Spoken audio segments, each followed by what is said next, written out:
বরিশাল থেকে চলে আসছি আমরা এখন খুলনাতে। খুলনার কিছু আমার অনেক দিন ধরে টার্গেটেড আইটেমস আজকে আমরা ট্রাই করব। সো লেটস সি আমরা কোথায় কোথায় যাই, পুরোটো ভিডিও জুড়ে সাথেই থাকবো।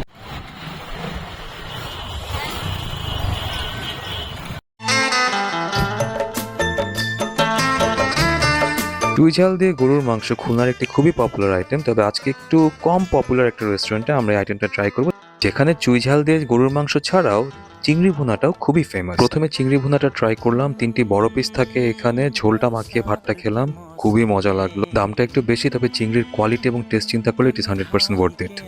গরুর মাংসটা এখানে ছোট ছোট পিস আকারে থাকে, হাড্ডি চর্বি সহ 3-4 পিস মাংস থাকে, সাথে রসুন ও চুই ঝাল। সেই চুই ঝাল অন্যদের কাছে অনেক ভালো লাগলো, আমার কাছে খুব একটা জমে না। মাংসটা খুবই সফট এবং ভেরি ওয়েল কুক ছিল। সবকিছু একসাথে মাখিয়ে মুখে পুরে দিলাম, ভাই দিস টেস্ট সো গুড। আমি অনেক দোকানে এর আগে চুই ঝাল দিয়ে গরুর মাংস খেয়েছি, but this one is really different. আমার কাছে অনেক ভালো লাগছে।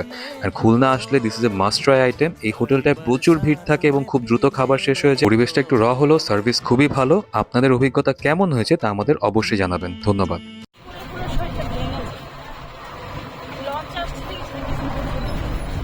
খুলনার সবচেয়ে পুরাতন মিষ্টির দোকানে আজ আপনাদের নিয়ে যাব, যার নাম হলো ইন্দ্রমোহন সুইটস। 1890 সাল থেকে এই দোকান আজ পর্যন্ত ব্যবসা করে আসছে। বেশি মিষ্টির অপশন না থাকলেও এখানে আমরা 4 ধরনের মিষ্টি পেলাম। প্রথমে ট্রাই করলাম ওদের গরম গরম তুলতুলে পান্তুয়াটা, যেমন সফট তেমন মজা। দেন ট্রাই করলাম রসগোল্লাটা খুবই সফট ছিল, কিন্তু মিষ্টি একটু বেশি ছিল আমার কাছে মনে হয়েছে। তারপর ট্রাই করলাম ওদের সন্দেশটা, একটু ডিফারেন্ট এই সন্দেশটা, মাখো মাখো থাকে এবং ভাই দিস ইজ টু গুড, একদম 10-এ 10। লাস্টলি ট্রাই করলাম ওদের দানাদার মিষ্টিটা। চিনি যাদের একটু বেশি পছন্দ তাদের কাছে বেশি ভালো লাগবে। মোট কথা হলো আপনি খুলনা গেলে এই দোকানে অবশ্যই যেতে পারেন। দাম খুবই সাশ্রয়ী এবং কেমন লাগবে জানাতে ভুলবেন না। Thank you.